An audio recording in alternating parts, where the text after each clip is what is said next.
Government has declared a national state of disaster in response to widespread flooding across the country. This comes as forecasters are warning that persistent and heavy rains this week could put prolonged strain on rescue teams. Let's now speak to Jomo Nyambi, who's the co-chairperson of the parliamentary ad-hoc joint committee on the floods, disaster relief and recovery in KwaZulu-Natal. Mr. Nyambi, thank you so much for making time for us.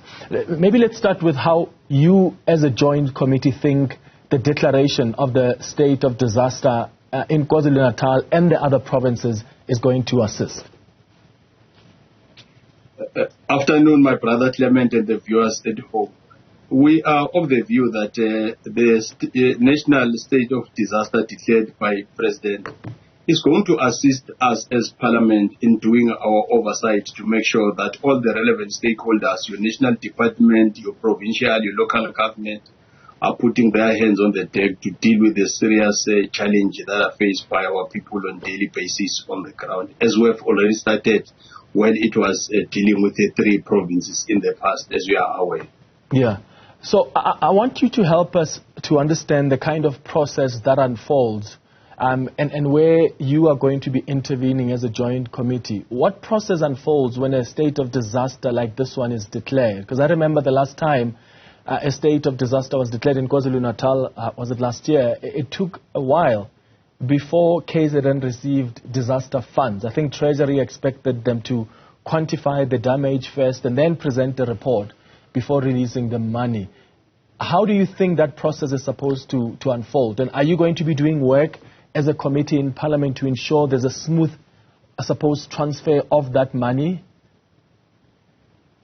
Definitely, we are going to be doing work as Parliament, as we are correctly indicating that what happened in the past was an eye-opener to how we are doing things as Parliament and how national departments and provincial departments and even local government were responding. You'll remember that there was an issue of 1 billion and there was an issue of provinces saying they haven't received the money, and there was a lull at the local level. And that made us to decide to call all the relevant stakeholders in one room so that we can be able to get bottom of the challenge. And when we even concluded our report, the Monitoring and Evaluation Department operating at the Office of the President really assisted and co-chair and all the premiers and of the 3 provinces. But this time around, out of that experience and out of the detailed report that was done by the committee to indicate the weaknesses and some progress in terms of what has been done by different relevant stakeholders, now, this time around, different houses, the National Assembly, National Council of Provinces, are going to be extending the mandate of the different, of the ad hoc committee so that you add the 4 provinces. Instead of focusing on the 3, as it was the case in the past, this time around it's going to be 7. And we want to make sure that in doing the oversight, we want to speed the process of the relevant stakeholders. Where there will be some bottlenecks will come in, and it's a seamless exercise on our part in making that invitation for them to come to party so that it's not just a statement, because it can be business as usual when we are faced with the magnitude that is facing our people on the ground. Yeah, I mean, also, what's the point of declaring a state of disaster if the funds aren't made available almost immediately, right? Obviously, checks and balances are important, but a disaster requires urgent response. Do you think there are enough resources for government to ensure that the affected communities are helped quickly? I don't think so, but at the same time, I am very positive that given the reality that this week on Tuesday, on the 22nd, the Minister of Finance, Honorable Dongwane, will be presenting the budget speech. And out of that budget, I am optimistic that probably there will be something that will be coming allocated to look at the disaster that is facing almost the entire country. And out of that, as Parliament, will be making sure that not only that, but the reprioritization and reallocation of some funds from the province and different local municipalities. And of course, some external stakeholders, as it was the case even in the past, where you have some private donors that were able to come to party to assist the situation. So our role is to make sure that instead of delaying, it's not business as usual, but we have to change and speed the process of how we do things and how we make sure that those people that are supposed to be doing the service delivery are held accountable, as there will sometimes be some bottlenecks. Yeah.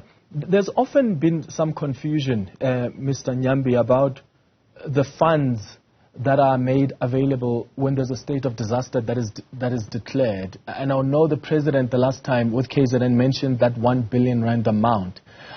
What do you understand to be the place where the money comes from? So when you declare state of disaster, are there disaster funds that come from Treasury, or is there an expectation that a particular province, for instance, where that state of disaster has been declared, should be reprioritizing their funds? It's everything, my brother Clement. It's not only the issue of the money made available by Treasury, but even the municipalities and provincial departments, they have to change how they are doing things. There must be some reprioritization over and above what will be coming from national. As you ask the question, is the money enough? Given the magnitude and the impact that we see on daily basis right from the media and some of the provinces that we have visited, I can safely say money will never be enough from any of the relevant sectors, but a combination of all of them working together and us being effective and efficient in doing oversight, in making sure that there is some level of changing how they are doing things will change the situation, because the situation is dire. Yeah. So once the resources are made available, you need to safeguard the funds. I think last year when the state of disaster was declared in KwaZulu-Natal, the Auditor General was brought in to avoid money being looted. Should she be involved this time around?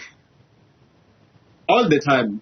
We are going to extend that invitation because they have some serious mechanism to assist us in making sure that they play their part as they are people well trained in dealing with funds. And that is why, as the ad-hoc committee, we decided in the past to extend the invitation. If in this time around, we are going to extend the invitation to Auditor General and extending the invitation to all the people that are working with the AG right from different provinces, so that at the end of the day, we are more than equal to the task in making sure that we address the challenges as outlined.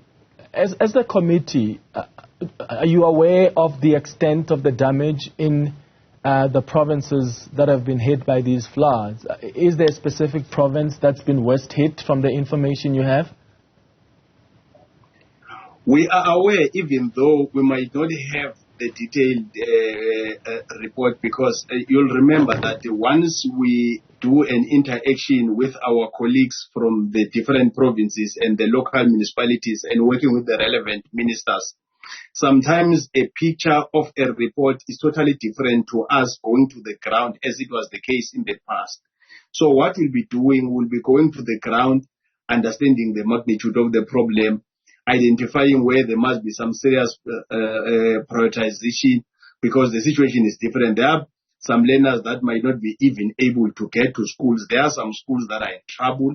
And in that situation, we have to make it a point that we change how we do things. And the only thing that will be a solution is not for us to be in boardrooms in Cape Town, in our different provinces, but is for us to be on the ground so that we are responding adequately to the critical challenges facing different provinces. All right, Jomo Nyambi, thank you so much for joining us for this conversation.